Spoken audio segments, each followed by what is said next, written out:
والعافية. نوينا التعلم والتعليم والتذكر والتذكير والنفع والانتفاع والإفادة والاستفادة والحث على التمسك بكتاب الله وسنة رسوله صلى الله عليه وسلم ودعاء إلى الهدى.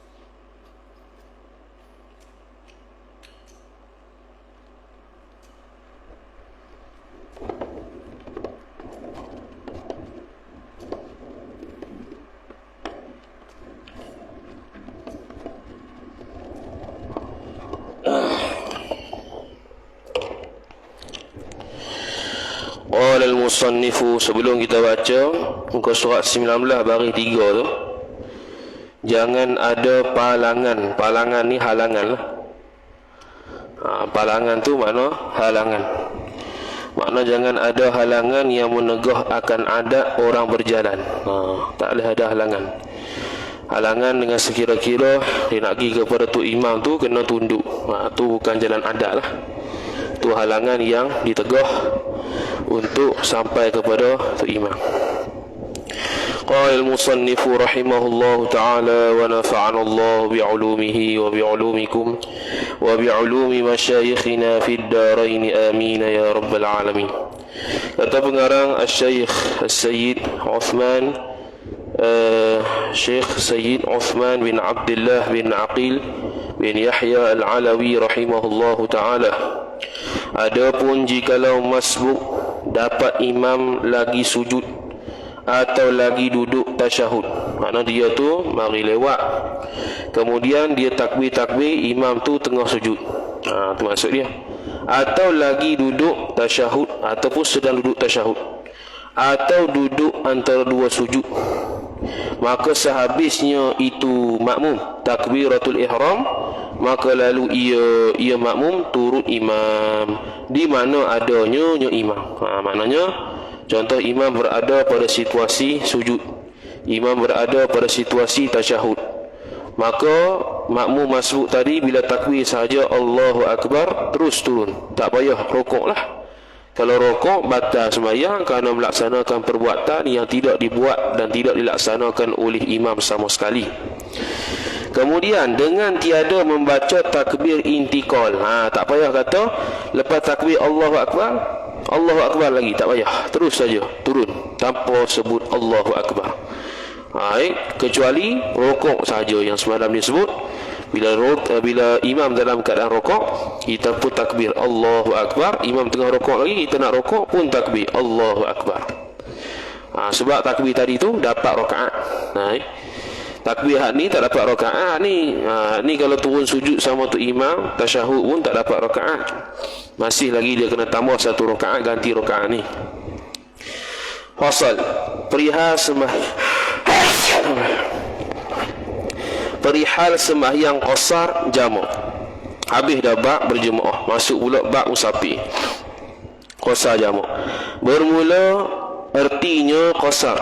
Nya tu kena pada qasar dah, itu mengurangkan 2 rakaat daripada zuhur, asar, isyak. Yang ni mengurangkan 2 rakaat daripada sembahyang yang 4 rakaat. Adapun artinya jamak, iaitu jamak mengumpulkan 2 sembahyang fardu di dalam satu waktu. Sama ada jamak ini disertai qasar ataupun jamak saja. Dan boleh juga kita buat sembahyang zuhur tamam, lepas tu niat jamak, kemudian asar kita qasar, boleh juga. Ataupun sebaliknya, sama saja. Adapun syarat-syarat qasar 7 perkara, ada 7 benda. Pertama, mengetahui akan harus qasar. Hukum dia harus qasar, hukum dia harus. Bagi orang yang berlayar 2 marhalah, berlayar sini nisbah laut lah. nisbah darat kita ni dua marhalah nisbah darat, dua marhalah yang berlaku khilaf ulama. Ada kata 90, ada kata 81 dan sebagainya. Faktor Perak 81 81 dia kira itu. 81 dia adalah dalil dia, sandarannya kenapa 81 tu. Dia ada guna dalil hadis. Jadi maksudnya perjalanan tersebut mestilah maklum, ketahui, muayyan, ta'yin. Tak boleh kita pergi saja tapi tak tahu tujuan. Tak boleh dia kena ta'yin, kena tahu kat mana tu supaya tahu jarak. Jadi sebelum perjalanan dia kena tahu jarak. Adapun kalau dia sedar, dia tak tahu gimana ni, tengah-tengah baru tahu, oh nak pergi sini. Start situ dia mula perjalanan yang dikira sebagai untuk qasar jamak ni start bila dia sedar. Contohlah kalau dia tak sedar sejak awal. Padahal kalau pergi ke Kelantan contohnya, daripada PTBR pergi Kelantan 2 marhalah, dia tak sedar 2 marhalah.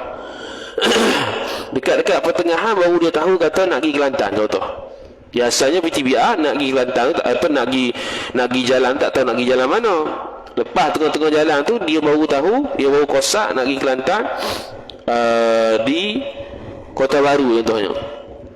Dan ketika dia kosak ketika itu, bila dia ukur balik jarak daripada start dia kosak tu sampai kepada Kota Baru tak sampai 2 marhalah contohnya, maka dia tak boleh jamak kosong. Dia kena start daripada awal, ataupun dia start tengah-tengah tapi masih 2 marhalah, juga dipanggil harus untuk qasar jamak. Kemudian kata musannif rahimahullahu ta'ala, iaitu 2 marhalah perjalanan 90. Perjalanan 90, mungkin 90 kilo kot. Wallahu alam. Mungkin 90 kilo. 90 kilo. Jadi banyaknya baliknya 2 marhalah ni orang sebut 90 kilo dah. Jadi boleh jadi kurang lagi 80 lebih. Boleh jadi atas lagi, ada khilaf banyak. Keduanya syarat qasar jamak ni, dari dikata qasar kan, qasar.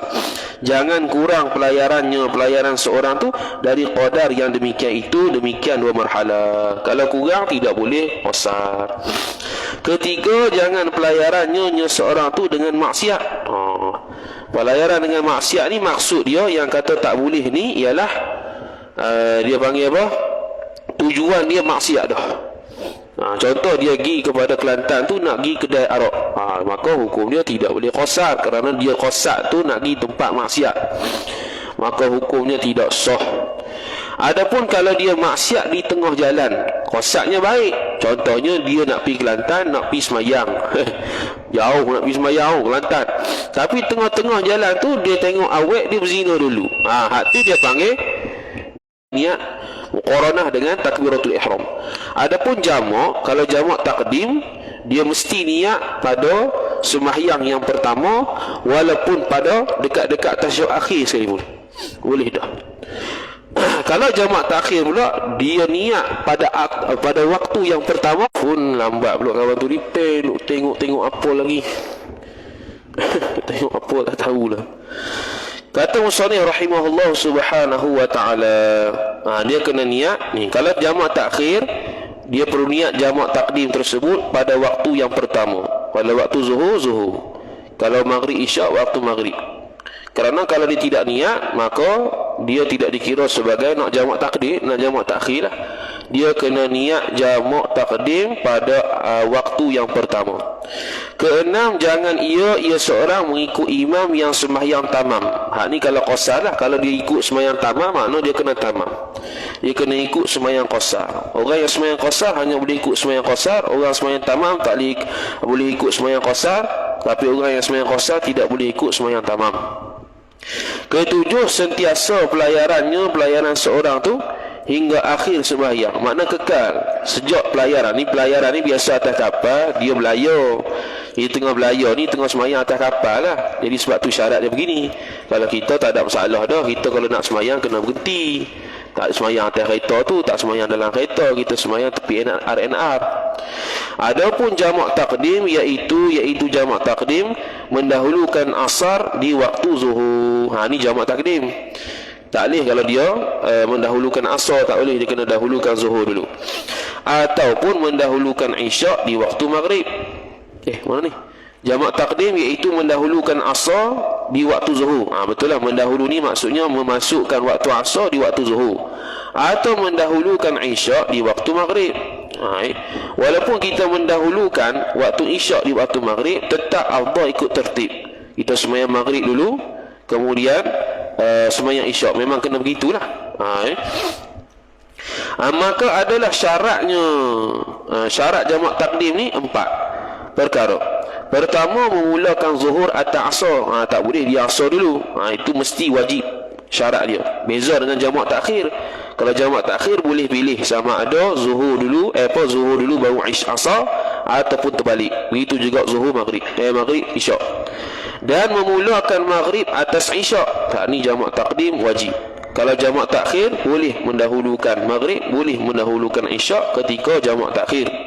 Cuma afdalnya ikut tertib. Bila jamak takhir tu kita sembahyang zuhur dulu baru asar, kita sembahyang maghrib dulu baru isyak. Kedua, niat jamak di dalam sembahyang. Niat jamak di dalam sembahyang. Niat jamak ni bila? Ini jamak takdim sama ada start daripada takbiratul ihram sampailah nak dekat kat salam tu. Boleh niat jamak ketika itu. Baru sah. Tak semestinya pada takbiratul ihram. Dia berbeza dengan qasar yang disebutkan tadi. Yang bermula dengan kata seorang di dalam hatinya seorang. Ini contoh niat. Dia niat ni terlintas dalam hati. Kalau kata dalam hati ni dia panggil hadithun nafsi. Cakap monolog diri.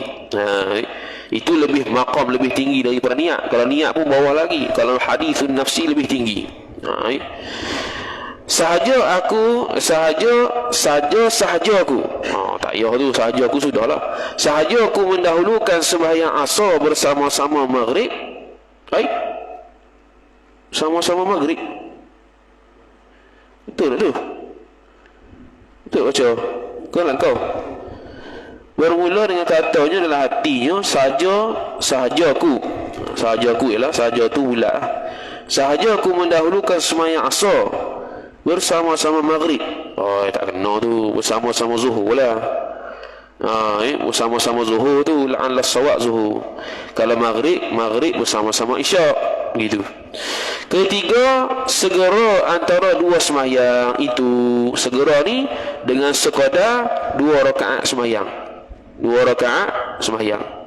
Jadi janganlah pisah antara selepas salam pertama, sembahyang pertama, dengan salam kedua, dengan takbiratul ihram sembahyang kedua tu, dengan sekurang-kurang 2 rakaat sembahyang. Rukun saja. Sekurang-kurangnya 2 rakaat sembahyang qadar rukun. Mana sekejap sangat. Terus dia sembahyang. Jangan lama sangat. Keempat, sentiasa pelayarannya seorang tu hingga habis takbiratul ihram. Ni pun sama juga. Ketika dia berjalan atas air itu, dekat kapal tu, mestilah dia tu tetap dalam keadaan musafir sehinggalah dia takbiratul ihram sembahyang yang kedua adanya. Noktah. Itu jamak takdim. Jadi kalau kita tak ada masalah lah, biasa kita sembahyang naik motor ataupun kereta, kita turun bawah. Tak ada lah isu sampai pelayaran, sentiasa pelayarannya dalam keadaan musafir sehingga takbiratul ihram yang pertama, dan takbiratul ihram yang sembahyang kedua, tak ada isu lah, sebab kita berhenti dah. Kalau kita sembahyang dalam kenderaan, tu kena qada balik lah, atau kena i'adah balik kerana tak cukup syarat, iaitu kena biri, menghadap kiblat dan sebagainya. Adapun jamak takhir, yakni mengakhirkan zuhur kepada asar, atau mentakhirkan maghrib kepada isyak. Afdalnya ikut tertib juga. Ketika waktu isyak tu kita sembahyang maghrib dulu, kemudian isyak. Boleh juga sebaliknya, isyak dulu kemudian maghrib, boleh saja. Maka adalah syarat jamak takhir ni 2 perkara, sama macam minhajul talibin. Pertama, niat akhirkan di dalam waktu yang awal. Kita niat takhir itu bila? Pada waktu zuhur. Niat takhir itu bila? Pada waktu maghrib. Kalau kita tak niat dengan sekira-kira waktu macam mana nak bahasakan, sekurang-kurangnya contoh dia asar pukul 4.30. Jadi dia start niat jamak tu 4.29. Hak tu tak kira. Sebab apa?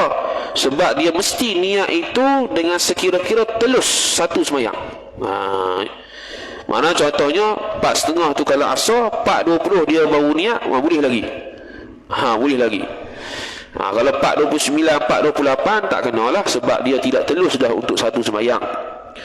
Kemudian kata musannif rahimahullahu taala, dengan sunat berlafaz dengan niat itu, niat takhir tu, iaitu nawaitu takhir adh-dhuhri ila al-'asri. Gitu ya. Ini jarang dalam kitab lah. Dia ajar cara talaffuz niat untuk jamak takhir. Artinya, arti niat, sahaja aku takhirkan zuhur kepada asar, ataupun nawaitu takhir al-maghribi ila al-'isya'i. Artinya, arti niat, sahaja aku takhirkan maghrib kepada isya'. Noktah. Syarat kedua, sentiasa pelayarannya seorang hingga sampai sembahyang yang kedua, yakni sembahyang yang kedua. Dan dosa tinggal Jumaat pun terlalu amat besar. Dan jikalau berturut-turutlah tinggal Jumaat 3 kali dengan tiada uzur, maka jadi munafik, wal-'iyadhu billah. Ini munafik apa? Munafik amalan saja, bukan munafik i'tiqad.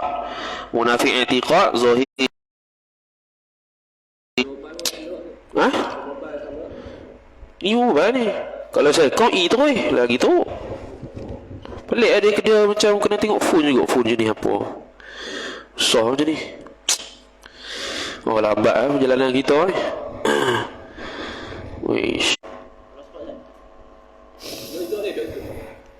Nak ni macam mana nak adjust. Situ pun sama ya. Dia kena keluar PTBR baru dia okey banyak balik. Pelik masuk PTBR macam masuk neraka ke mana. Ha? Rakam. Oh, rakam sebab ada orang tengok live pula. Tu yang boleh ni pun. Rakam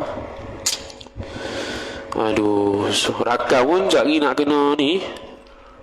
Nak kena keluar TBR nak upload macam ni mana boleh lah slow. Kena rakam Tak boleh buat apa. Sorry.